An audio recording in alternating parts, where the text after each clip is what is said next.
जी चाय। अरे चाय।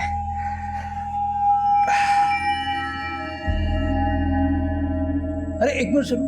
जी तुम अपने लिए चाय नहीं लाई? जी अरे हाँ, मैं तो भूल ही गया, तुम चाय नहीं पीती। ठीक है, तो मैं भी ऐसे चाय छोड़ देता हूँ। अरे तुम खड़ी क्यों? बैठो तो, बैठो बैठो।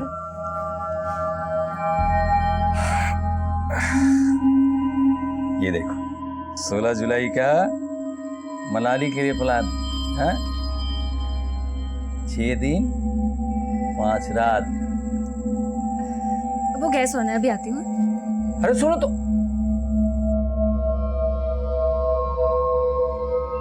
1 2 3 4 5 6 7 8। वाह, वेरी गुड जानू। लेकिन 16 जुलाई मनाली डन ना? डन, लेकिन मनाली नहीं, शिकागो। शिकागो? जानू, $1 70 रुपए। मैं बिजली विभाग का क्लर्क हूँ, ऊपरी आमदनी भी थोड़ी है, ऊपर से रिटायर्ड भी हो रहा हूँ। जानू, एक काम करते हैं, मनाली नहीं लद्दाख चलते हैं। 10 दिन 9 रात। डन?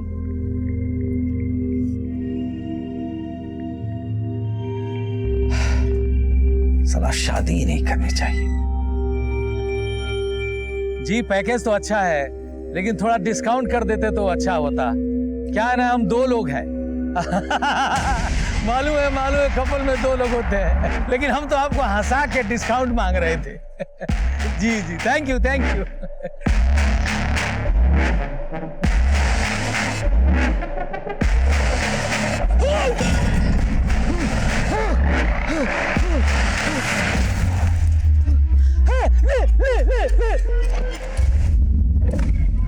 सर, कंट्रोल रूम से फोन आया था, खजूरी रोड पे एक बुजुर्ग आदमी का मर्डर हुआ है।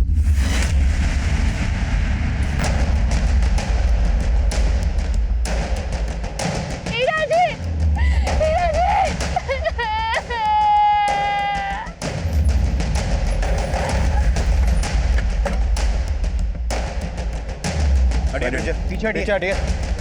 पीछे साइड में ले जाओ उनको। साइड में लो।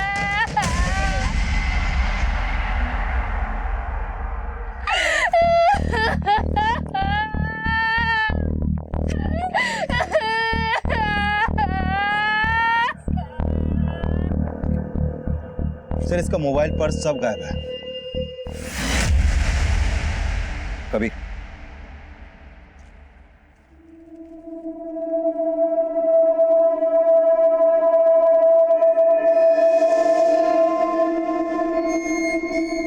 सर, लगता है इसी पत्थर से मारा गया इस आदमी को। इतनी बेरहमी से कोई इसे कैसे मार सकता है, और क्यों मारेगा?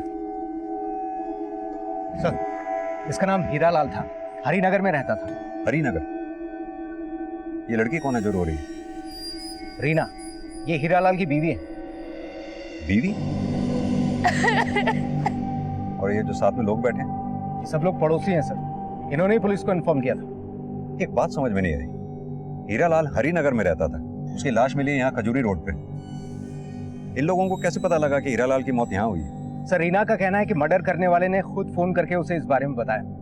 What? जी सर, उससे मुझे हीरा जी के नंबर से कॉल किया था। मैं उनका ऑफिस से आने का वेट कर रही थी, तभी वो कॉल आया था। जानू, बड़ा प्यारा नाम है तुम्हारा। हाँ? हीरा जी? कौन बोल रहे हैं? हीरा नहीं, पन्ना। कौन पन्ना? हीरा जी कहाँ है? यहाँ खजूरी रोड पर। खजूरी रोड पे? यहाँ पर एक ट्रांसफार्मर है, उसके बगल में दीवार पर भोजपुरी फिल्म का पोस्टर लगा हुआ है, लहंगा में तूफान आइल बा। यहीं पर आ जाओ, यहीं मिलेंगे तुम्हें हीरा और पन्ना। हाँ? यहाँ आके देखा तो हीरा जी, सर जरूर उसी पन्ना ने मारा होगा ही नहीं।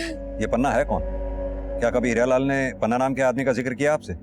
नहीं सर, और मैं नहीं जानती कि हीरा जी किसी पन्ना को जानती थे या नहीं। हीरालाल का किसी से झगड़ा या दुश्मनी? नहीं पता सर, वैसे भी मैं उन्हें सिर्फ 6 महीने से जानती थी। 2 महीने पहले हमारी शादी हुई है और ये सब हो गया। आपके अलावा हीरालाल की फैमिली में और कौन कौन है? मेरे अलावा अलावा उनका कोई नहीं था। हीरा जी, हीरा जी। सर आसपास सीसीटीवी मिलने का कोई चांस नहीं लगता। सुबह इस एरिया को आके फिर से स्कैन करो, शायद किसी ने हीरालाल के साथ किसी को देखा हो।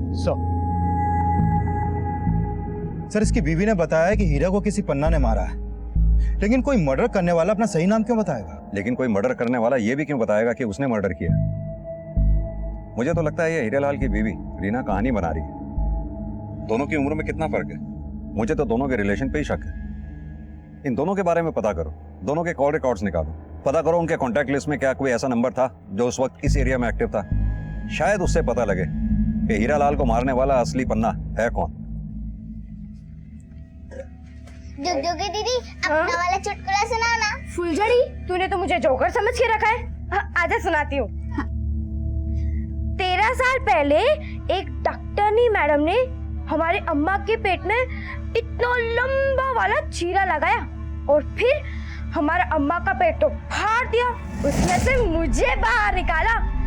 और डॉक्टरनी मैडम ऐसे टुकुर टुकुर देख के बोली, क्या बोली? धत तेरी की, ये तो डुगडुगी है। ये तो डुगडुगी है और ये फुलझड़ी है। ए डुगडुगी, काम पे नहीं जाना है क्या तुमको? जाना है भाभी। वो मैं सोच रही थी कि मैं पंकज भैया के साथ साइकिल पे चली जाऊं। क्यों? तुम्हारे पाँव में छाले पड़े हैं जो चल नहीं सकती हो? अरे ले जाओ ना, इसकी मेम साहब से तनख्वाह भी ले लेना इसकी। ठीक है चल। फुलझड़ी, मैं अभी आती हूँ। हाँ, फिर रात को आके तेरी वो गिनती वाली कविता सुनूंगी, याद कर लेना।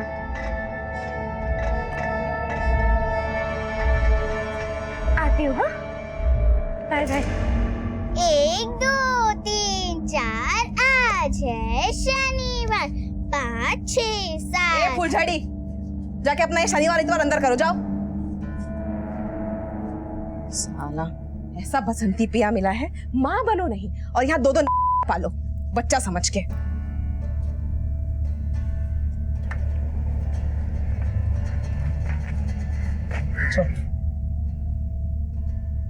भैया, वो मैंने आपको बताया नहीं, रुक्मणी मैम साहब बोली थी कि वो मुझे 4 दिन बाद तनख्वाह देगी।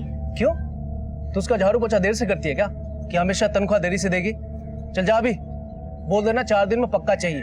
ठीक है भैया। अरे मलेरिया, मच्छर मारने जा रहा है? अबे डेंगू, तूने कितने मारे? मारेगा तो सेठ तुम्हारी, वो भी घड़ी दिखा के। और जाओ लेट लतीफ, तो चला खटिया तोड़ने।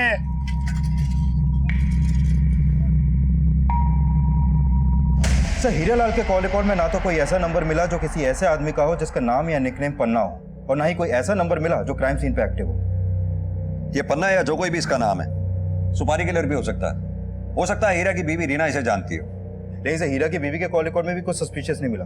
और हीरा के पड़ोसी बोल रहे हैं कि भले ही उनके रिश्ते बेमेल हो, लेकिन हीरालाल अपनी शादी से बहुत खुश था और वो 16 जुलाई को अपनी बीवी के साथ हनीमून पे लद्दाख भी जाने वाला था, क्योंकि रीना को कॉल करने से पहले उसने एक ट्रैवल एजेंट से ही बात की थी।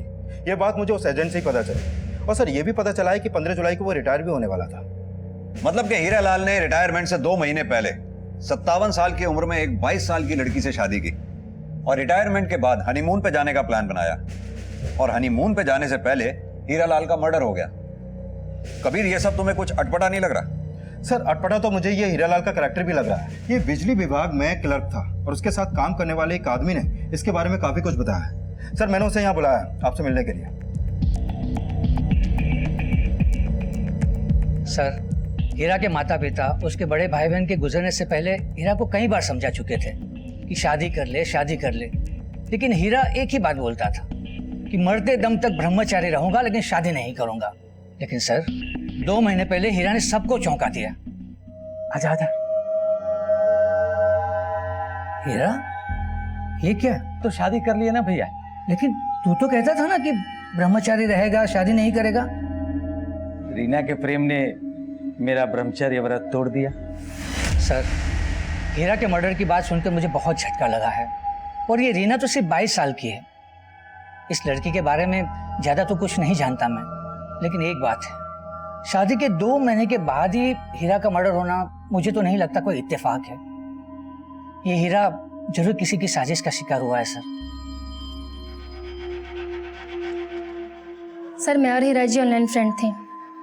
भले ही वो मुझसे 35 साल बड़े थे, लेकिन हम लोग के थॉट बहुत मिलते थे। फिर एक दिन हम मिले और हमने शादी का फैसला ले लिया। लेकिन इस रिश्ते से आपके घर वालों को कोई इतराज नहीं हुआ? जी नहीं, उन्हें कोई एतराज़ नहीं था। हेलो। सर, रीना ने बताया कि हीरा से उसकी दोस्ती ऑनलाइन हुई थी, फिर ये दोनों आपस में मिले और मिलने के बाद इन दोनों ने शादी करने का फैसला लिया। हो सकता है रीना ने ऑनलाइन फ्रेंड बना के औरों को भी ट्रैप किया हो। ये रीना की अच्छी तरह से कुंडली निकालो। मुझे पूरा शक है कि वो हीरा को मारने वाला पन्ना रीना की ही अंगूठी का कोई नगीना होगा।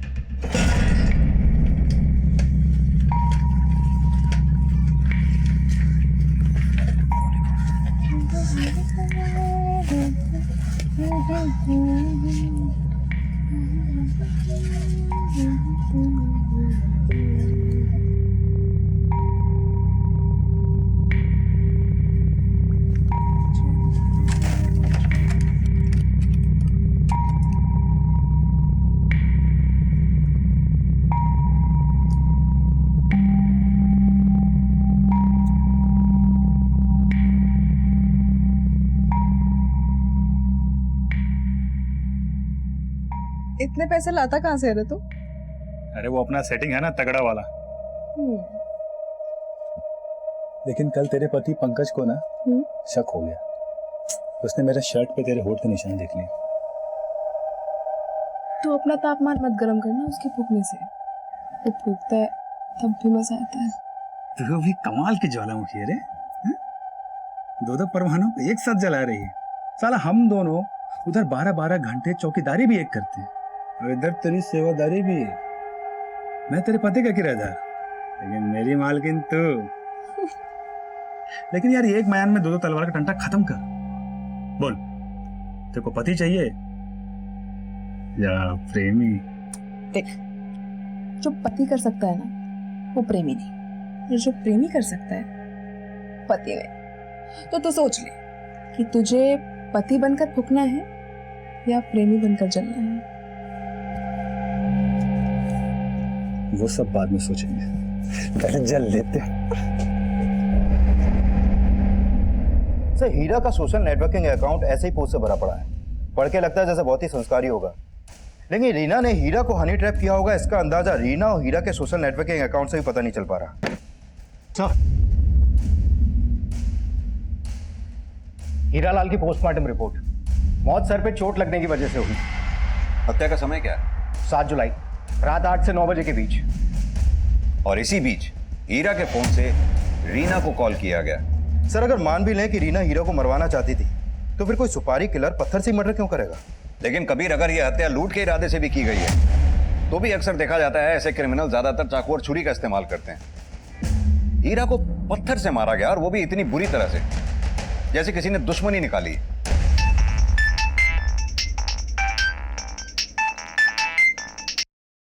हाँ भैया, तेरे भैया का सैया बोल रहा हूँ। कौन? मानिक भैया कहाँ है? माल रोड पे। साला मच्छर बहुत है यहाँ। आप कौन? मैं हीरा। कौन हीरा? और मानिक भैया के फोन से कॉल क्यों कर रहे हो? अबे तुझे कॉल करूंगा तभी तो तुझे पता चलेगा कि तेरे भैया के साथ माल रोड पे मैंने क्या किया है। क्या किया है? टपका दिया। टपका दिया? Hello hello hello.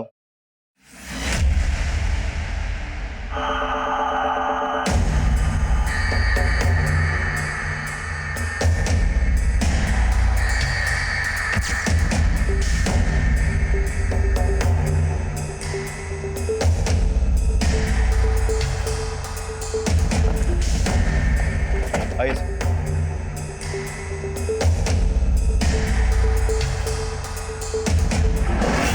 सर, इस आदमी का नाम मानिक है और किलर ने इसी मानिक के मोबाइल से इसके भाई योगेश को कॉल किया, जिस तरह हीरा की वाइफ को किया गया था। सर, हीरा की तरह इस मानिक का भी मोबाइल, पर्स, घड़ी, चेन सब गायब है। लेकिन सर, किलर ने हीरा की वाइफ को अपना नाम पन्ना बताया था, लेकिन यहाँ पर किलर ने मानिक के भाई को अपना नाम हीरा बताया। शायद कातिल का हीरा और मानिक से कोई कॉमन कनेक्शन हो।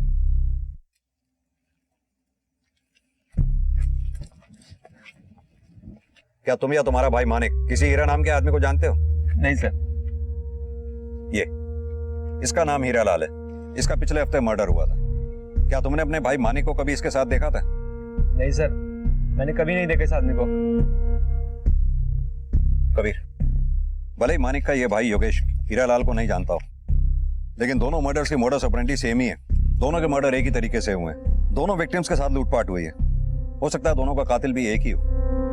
अगर दोनों मर्डर्स में कोई बात अनकॉमन है तो वो ये कि मानिक की पैंट के जिप और बटन खुले हुए हैं, जबकि हीरा लाल की पैंट के जिप और बटन खुले हुए नहीं थे। क्या चक्कर हो सकता है? आपका मतलब मोलेस्टेशन से है?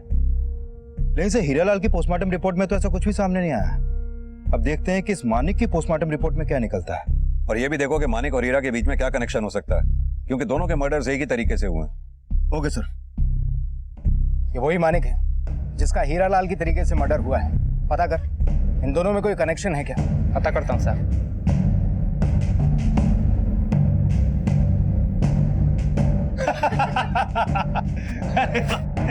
चलिए अच्छा। क्या है डेंगू? मुझे तो सेठ जी की घड़ी याद दिला रहा था, लेकिन आज अपनी ड्यूटी भूल के यहाँ क्या गुल खिला रहा है? वो भैया जी क्या है ना, वो रात को ड्यूटी पे मच्छर बहुत मारना होता है, इसीलिए थोड़ा ज्यादा खटिया तोड़ लिए। चलिए चलते हैं।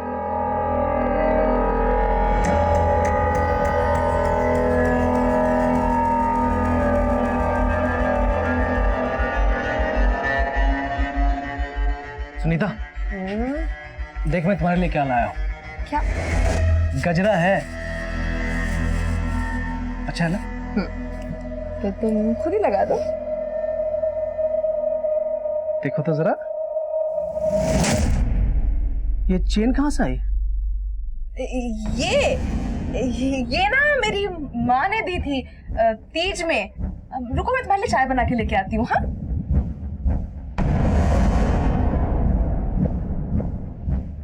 वैसे तो हमारे पापा बहुत बड़े पहलवान थे, तो एक बार दादाजी ने बोला, ए भीमा, ये कैसा पहाड़ खोदा है कि निकल आई चुईया?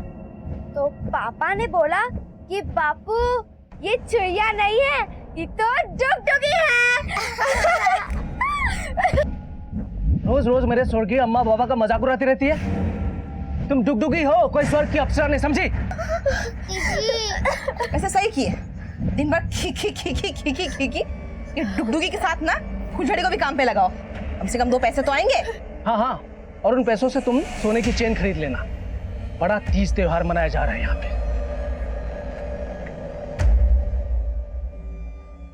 सर, मानिक की लाश माल रोड पे जहां पर मिली थी, वहां के एक सीसीटीवी में मानिक के एक सिक्योरिटी गार्ड के साथ कैप्चर हुआ था। उसकी फुटेज इसमें है सर, दिखाओ।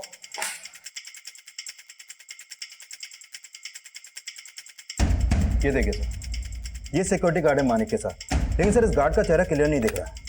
मैंने मानिक के भाई से भी इस गार्ड के बारे में जानने की कोशिश की, लेकिन वो भी ऐसे किसी गार्ड को नहीं जानता जो मानिक को जानता हो। लेकिन जिस तरह से ये गार्ड मानिक की बाइक पे बैठा है, उससे तो ये लगता है कि ये मानिक को जानता होगा। लेकिन सर, मानिक के कॉल रिकॉर्ड में भी ऐसा कोई नंबर नहीं मिला जिससे पता चले कि वो इसे जानता हो। सर, हो सकता है कि मानिक ने इस गार्ड को लिफ्ट दी हो, और इसके भी पूरे चांसेस हैं कि इसी गार्ड ने मानिक को मारा हो, क्योंकि ये दोनों उसी डायरेक्शन में जा रहे थे जहां पर मानिक की लाश मिली। अगर इस गार्ड ने मानिक को मारा है तो हो सकता है इसी ने फिर हीरा लाल को भी मारा हो। ये कौन सी एजेंसी की यूनिफॉर्म पहनी है इस गार्ड ने? सर, ये यूनिफॉर्म एसएक्स सिक्योरिटी एजेंसी की है। मैंने वहां पर काम करने वाले हर एम्प्लॉय का डेटा मंगवाया सर। गुड।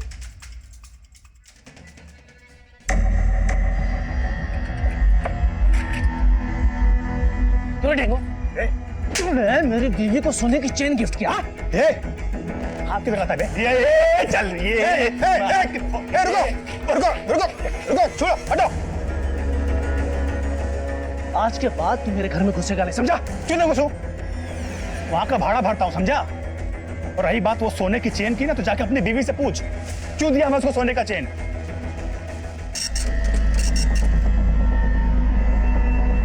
मानिक के साथ देखे गए सिक्योरिटी गार्ड को हीरालाल और मानिक दोनों की हत्याओं का सस्पेक्ट माना जा रहा था, और इस सिक्योरिटी गार्ड का पता लगाने के लिए पुलिस हर संभव कोशिश कर रही थी, लेकिन परिणाम अब भी शून्य था। सर, एसएक्स सिक्योरिटी एजेंसी में जितने भी गार्ड हैं, उनमें से किसी का भी फोन क्राइम सीन पर एक्टिव नहीं था। कबीर, ये जरूरी तो नहीं कि क्रिमिनल क्राइम सीन पे अपना फोन साथ में ही लेके जाए। लेकिन सर, जो सीसीटीवी फुटेज हमने देखी, उसमें वो गार्ड बाइक पर बैठा था और उसका चेहरा भी क्लियर दिखाई नहीं दे रहा था। और हीरा और मानिक के बैकग्राउंड में भी उनका किसी भी कार्ड से कोई कनेक्शन नहीं है। सर, खबरियों से हीरालाल और मानिक का एक कॉमन कनेक्शन सामने आया है। 2 साल पहले तक हीरालाल सुखामा रोड पर आया जाया करता था, मानिक भी वहीं आता था। ये सुखामा रोड वही है ना जहाँ ये सभी गेज इकट्ठे होते हैं? Yes sir. इस हीरालाल का 57 साल तक शादी ना करने के पीछे राज यही था कि वो होमोसेक्सुअल था। और सर, ये मानिक भी होमोसेक्सुअल था। तो हो सकता है हीरालाल और मानिक के मर्डर में किसी गे का हाथ हो, जो उन दोनों का क्लाइंट हो और जिसने सिक्योरिटी गार्ड के कपड़े पहनकर इन दोनों के मर्डर्स किए हों। एक काम करो, ये सुखामा रोड पे जहां भी ये गेज इकट्ठे होते हैं उन सबको राउंड अप करो। हो सकता है ये काम उनमें से ही किसी एक का हो। Okay sir. सिक्योरिटी गार्ड के लिबास में दिख रहे किलर को अब गे और होमोसेक्सुअल भी समझा जा रहा था और उस किलर की तलाश में कई संदिग्धों को राउंड अप भी किया जा रहा था। लेकिन असली कातिल तक पहुंचने के लिए पुलिस को अभी काफी मशक्कत करनी थी। सर, मानिक की इस पोस्टमार्टम रिपोर्ट के मुताबिक उसकी हत्या किसी भारी पत्थर के वार से हुई और हीरा की तरह मानिक को भी मॉलेज नहीं किया गया था। लेकिन थे तो दोनों ही होमोसेक्सुअल, यानी कि समलेंगे। सर, सुखामा रोड पे काम करने वाले हर गे को खंगाला, लेकिन कुछ खास मिला नहीं। लेकिन सर, इन दोनों मर्डर में कई बातें कॉमन है। जैसे? आइए सर, पहले मर्डर हुआ हीरा का, उसके बाद मर्डर हुआ मानिक का। सर, इन दोनों के मर्डर में पहली कॉमन बात यह है कि इन दोनों का मर्डर ट्यूसडे नाइट को हुआ। और सर, दूसरी कॉमन बात यह है कि इन दोनों के मर्डर का तरीका एक ही है, इन दोनों को किसी भारी पत्थर से मारा गया।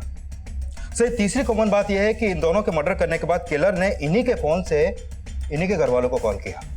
सर, इन दोनों मर्डर में किलर का मोडस ऑपरेंडी एक ही है और जिस तरीके से उस किलर ने ये दोनों मर्डर किए हैं, उसे तो लगता है कि वो कोई साइको ही है और हो सकता है कि वो साइको कोई सीरियल किलर हो, स्टोनमैन।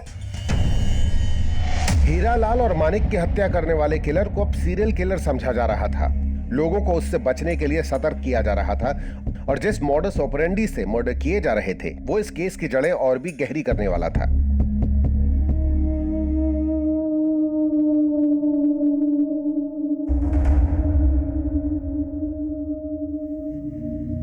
सर, फिलहाल कोई ऐसा अपडेट नहीं मिला कि पन्ना या किसी और आदमी का मर्डर भी सेम मोडस ऑपरेंडी से हुआ। लेकिन सर, मैं कुछ पुराने केसेस स्टडी कर रहा था।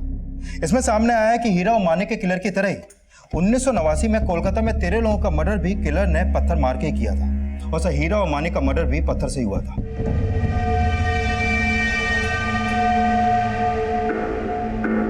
और सर, सेम मोडस ऑपरेंडी से 26 मर्डर 1985 से 1989 के बीच मुंबई में हुए। सर, कोलकाता में 13 और मुंबई में 26 मर्डर के पीछे एक ही आदमी का हाथ होगा, इसका अभी तक पता नहीं चल पाया सर। ये सभी 39 मर्डर केसेस अभी तक अनसॉल्व्ड हैं। जिसने भी मर्डर किए वो अभी तक पकड़ा नहीं गया सर।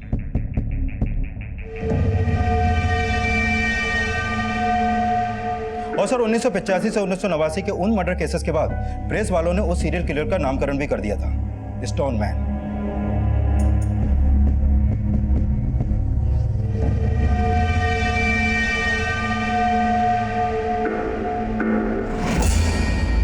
सर, वैसा ही एक स्टोनमैन 2009 में भी सामने आया है। साल 2009 में गुजरात के राजकोट शहर में 3 लोगों का मर्डर भी इसी तरह पत्थर मार के किया गया था, जिस तरह हीरा और मानिक को मारा गया था।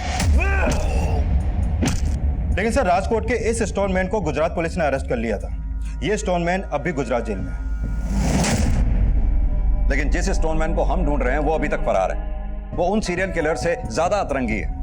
वो लोगों की पत्थर मारकर सिर्फ जान ही नहीं लेता, वो विक्टिम के मोबाइल फोन से उसके परिवार वालों को फोन करके क्राइम स्पॉट पे बुलाता है, जैसे कि हमें चैलेंज दे रहा हो।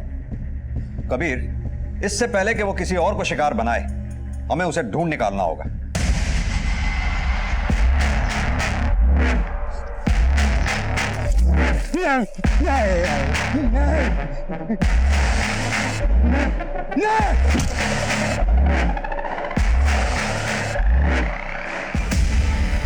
बोलो। नमस्ते मेम साहब, मैं फुलझड़ी, झाड़ू पोछा बर्तन सब जानती हूँ। ठीक बोली। कल तुमको काम पे लेके जाऊंगी और वहाँ पे खाली बोलना नहीं है, करके दिखाना है। झाड़ू पोछा बर्तन तीनों, तब जाके तनख्वाह मिलेगी। पर भाभी, डुगडुगी दीदी बोलती है मुझे पढ़ना है। जो दीदी बोलती है वो नहीं, जो मैं बोलती हूँ तुम वो करोगी, समझी?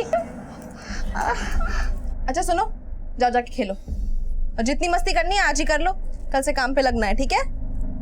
जाओ।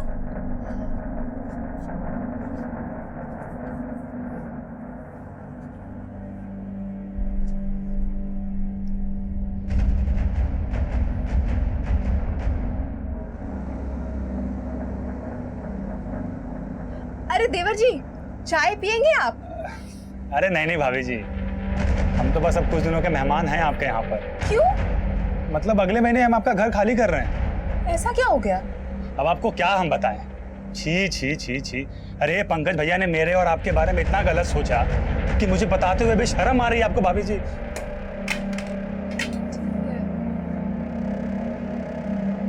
अच्छा हम चलते हैं, अब ख्याल रखिएगा।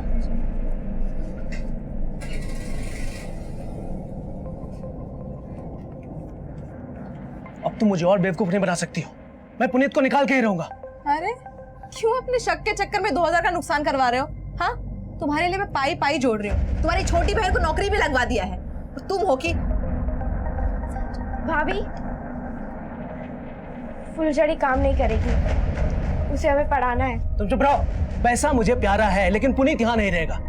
भैया मैं भी कह दे रही हूँ, फुलझड़ी काम नहीं करेगी। लेकिन मैं चुप नहीं रहूंगी, समझे? तुम मुझ पे शक कर रहे हो। भाभी फुलझड़ी काम नहीं करेगी। इस घर में जो मैं बोलूंगी वो होगा, जो तुम बोलोगे तुम्हारा भाई बोलेगा वो सब नहीं चलेगा, समझे?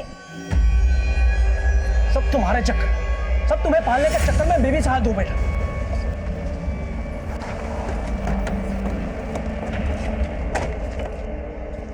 पीछे हटिए आप लोग। पीछे हटिए, पीछे हटिए।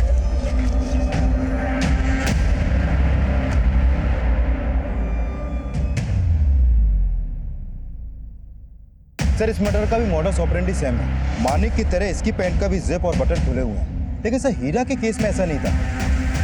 सर हो सकता है कि ये आदमी होमोसेक्सुअल हो, तभी इसको मारा गया। इसलिए इस बार इस मर्डर का पता इसके घर वालों से हमें नहीं चला। हो सकता है किलर ने विक्टिम के फोन से उसके घर वालों को फोन किया ही ना हो। और वैसे भी आज थर्सडे है और पिछले 2 मर्डर ट्यूसडे नाइट में हुए। सर अगर मान लो कि हमारा ट्यूसडे वाला अंदाजा गलत था, तो ये भी तो हो सकता है कि इस किलर ने इस आदमी के घर वालों को फोन किया हो, लेकिन ये आदमी इस एरिया का ही ना हो। या ये भी हो सकता है कि इस आदमी के पास ही फोन ना हो।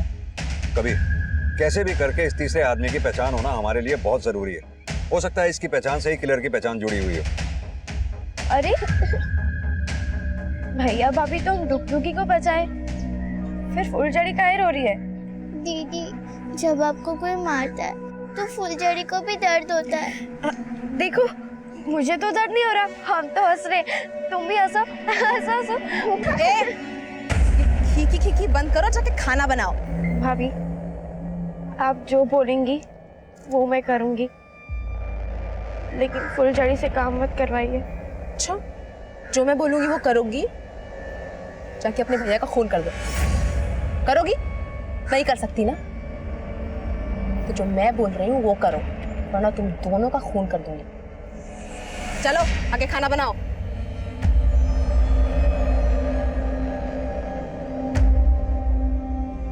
सर हमने सभी थानों में उस तीसरे विक्टिम की फोटो सर्कुलेट करवा दी है, लेकिन अभी तक उसकी कोई पहचान पता नहीं चल पाई है। ना तो उसकी कहीं पर कोई मिसिंग कंप्लेंट दर्ज हुई है और ना ही हीरा और मानिक की तरह सुकामा रोड के गे से उसका कोई कनेक्शन मिल पा रहा है। सर समझ में नहीं आ रहा कि ये स्टोनमैन वाकई में गे है या नहीं है। हो सकता है वो कोई ऐसा सनकी हो जो होमोसेक्सुअल्स और गेज से नफरत करता हो और एक एक करके इन सबको मार के अपनी सनक निकाल रहा हो।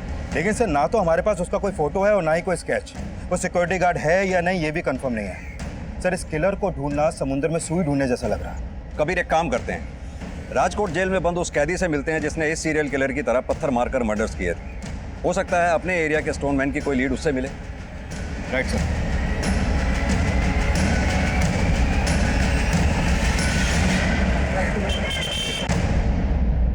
साहब मैं स्टोनमैन नहीं, चोरीबाज था। चाकू की नोक पे लोगों को लूटना, फिर टपका देना। फिर मुझे पता चला रमन राघव का, सुना 54 लोगों का मर्डर किया। साहब मुझे रमन राघव से बड़ा क्रिमिनल बनना था, इसलिए उसके 54 मर्डर का रिकॉर्ड तोड़ने के लिए 3 लोगों को पत्थर मार के टपका डाला मैं।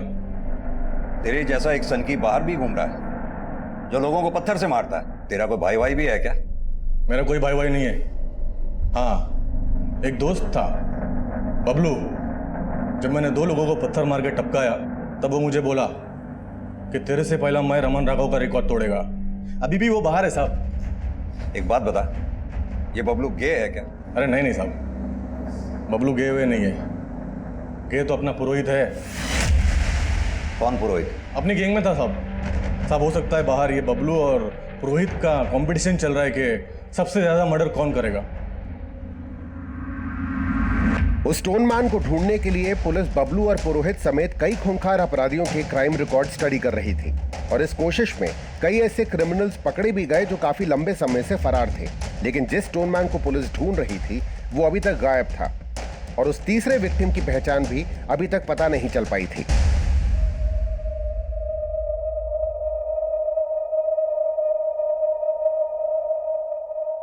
मैंने इस मच्छर को बोल दिया है कि चाहे जो भी हो ये डेंगू हमारे साथ ही रहेगा। तुम्हें इतने महंगे महंगे तोहफे लाके दिए, तुम्हें ये चेन लाके दी और तुम अपने पति की तरह मेरा मजाक उड़ा रही हो, डेंगू बुला रही हो। मेरे मन में जो आएगा मैं उस नाम से बुलाऊंगी और प्यार सिर्फ तुमसे करूंगी मेरे डेंगू। फुलझड़ी। अरे डुगडुगी, तुम क्या कर रही हो? ऐसे मारोगे ना तो अपने भैया को और बड़ा चढ़ा के बताएंगे और इनका भैया तुम्हें कुछ करे ना करे लेकिन मेरी जान ले लेगा वो। इनको जान से मारना पड़ेगा। ठीक है, जैसे उसके कॉल रिकॉर्ड आते हैं तो इन्फॉर्म करना। सर, जहांगीर थाने से फोन था। हसनपुर रोड पे जिस तीसरे आदमी का मर्डर हुआ था उसकी पहचान हो गई है। हसमुख नाम है उसका। हसनपुर में अकेला रहता था और हसमुख के बेटा बेटी बेंगलोर में रहते थे। लेकिन काफी टाइम से हसमुख का उनको कॉल नहीं पहुंचा तो हसमुख का बेटा हसनपुर आया, लेकिन उनके घर में ताला लगा था सर। और जब घर खुला तो देखा कि उनके घर में लूटपाट हुई थी।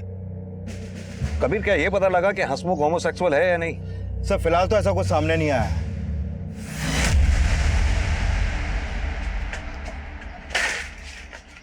ये क्या सुन रहा मैं? क्या हुआ? जो सुन रहे हो सही सुन रहे हो। तुम्हारी दोनों बहनें भाग गई हैं। मैं बोलता था उसे इतना मत मारो, लेकिन तुम हमेशा उसे मारती थी। तो तुम भी तो मारते थे ना उसको। लेकिन मेरा तुम पे बस नहीं चलता है ना।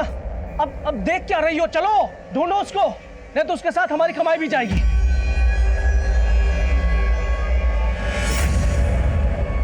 सर, ये हसमुख के कॉल रिकॉर्ड। हत्या वाले दिन उसके नंबर से किसी को भी लास्ट कॉल नहीं किया गया था, बल्कि उसकी हत्या से 2 घंटे पहले उसके फोन पे एक नंबर से कॉल आया था। ये देखिए सर। और हत्या वाले दिन ये नंबर उसी एरिया में एक्टिव था जहां पर हसमुख का मर्डर हुआ। सर, अभी ये नंबर नुसरतगंज में एक्टिव है। लेकिन ये नंबर है किसका?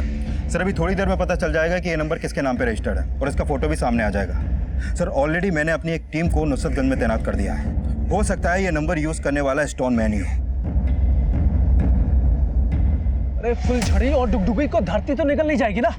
देख सुनीता, तू सच सच बता, कुछ छुपा तो नहीं रही है ना? अरे तुमको क्या लग रहा है मैंने मार दिया उनको? नहीं, तू मुझसे भी ज्यादा कमी नहीं है। तू उसे मार नहीं सकती लेकिन उसे बेच सकती है।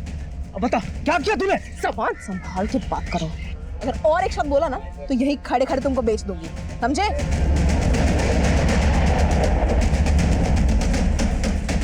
सर, उसका नाम जगत है, ये उसका फोटो।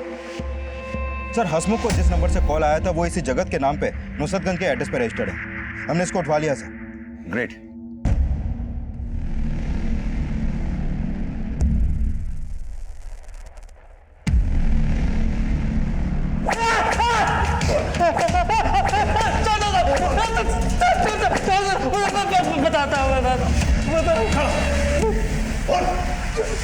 हसमुख सेठ मुझे नौकर कम और गुलाम ज्यादा समझते थे। उन्होंने मुझे बहुत सताया साहब। फिर मैंने उनके कि नौकरी छोड़ दी साहब, लेकिन मैं उनसे बदला लेना चाहता था साहब। फिर मैंने हसमुख सेठ को फोन किया और उनसे कहा कि वो मुझसे मिले, नहीं तो मैं उन पर झूठा केस कर दूंगा कि वो मेरा शोषण करते थे। फिर सब मैंने उनको फोन किया और वो मुझसे मिलने आए और मैंने उनको मार दिया साहब। मैंने अखबार में पढ़ा था कि स्टोनमैन जिसको मारता है तो उसके पैंट के बटन और जिप खोल देता है, तो मैंने वैसे ही किया। लेकिन साहब मैं स्टोनमैन नहीं हूँ साहब, मैं स्टोनमैन नहीं हूँ साहब।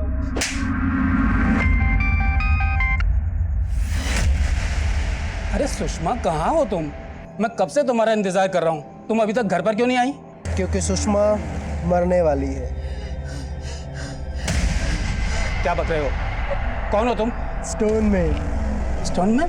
पुलिस वालों ने यही नाम तो दिया है मेरा। जल्दी से बसंतपुर रोड आ जा, तेरी बीवी को टपका दिया है मैंने। हेलो हेलो,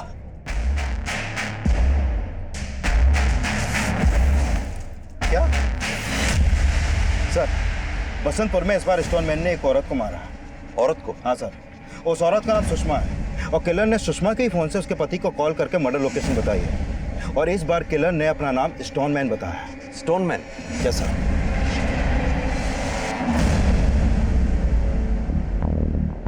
पहले की तरह इस बार भी पुलिस को क्राइम सीन से उस स्टोनमैन तक पहुंचने का कोई क्लू नहीं मिला और पुलिस सुषमा से जुड़े हर एंगल को इन्वेस्टिगेट कर रही थी।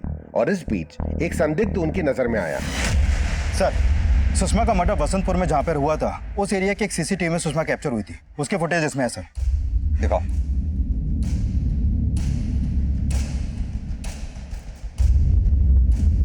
ये देखिए सर। सर, मानिक के साथ भी एक सिक्योरिटी गार्ड देखा गया था और उसने भी ऐसे ही कपड़े पहने हुए थे, लेकिन इस फुटेज में गार्ड का चेहरा साफ दिख रहा है सर। इसकी पहचान होना हमारे लिए बहुत जरूरी है। पता करो इसका कोई क्रिमिनल रिकॉर्ड तो नहीं है। Okay sir.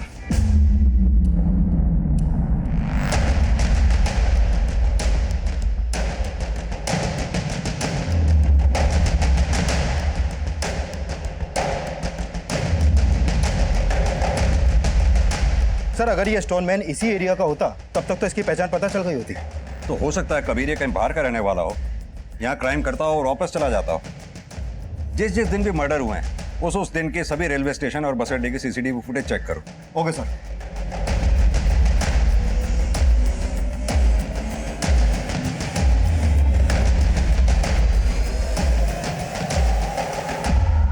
सर, आपका अंदाजा सही निकला। जिस दिन भी मर्डर हुए थे उस दिन ये security guard Ashok Nagar railway station के पास वाले मार्केट के एक सीसीटीवी में कैप्चर हुआ था। ये देखिए सर। लेकिन सर, पता नहीं चल पा रहा है कि ये आता कौन से एरिया से। कबीर एक काम करो, अपनी एक टीम सादे कपड़ों में इस मार्केट के आसपास तैनात कर दो। हो सकता है फिर किसी दिन ये किसी न किसी को शिकार बनाने के लिए यहाँ आए। Okay sir.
शिकायत कर दूंगी।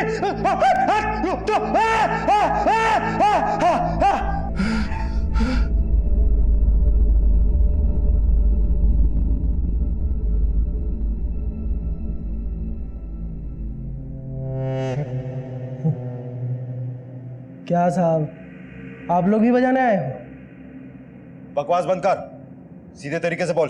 क्या सीधा सीधा बोलूं साहब? सारी दुनिया ने बजाया है मुझे, आप भी बजा लो। डुगडुगी जठेरी। तेरी की, ये तो डुगडुगी है। डुगडुगी, सही नाम बोल अपना।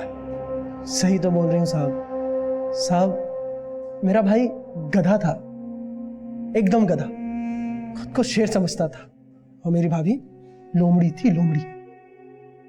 उसका एक कुत्ता जैसा यार था।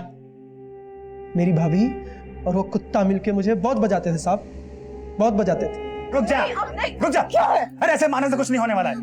ऐसे मारोगे ना तो अपने भैया को और बड़ा चढ़ा के बताएंगे। इनको जान से मारना पड़ेगा।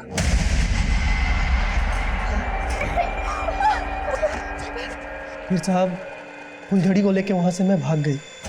फुलझड़ी कौन? मेरी बहन।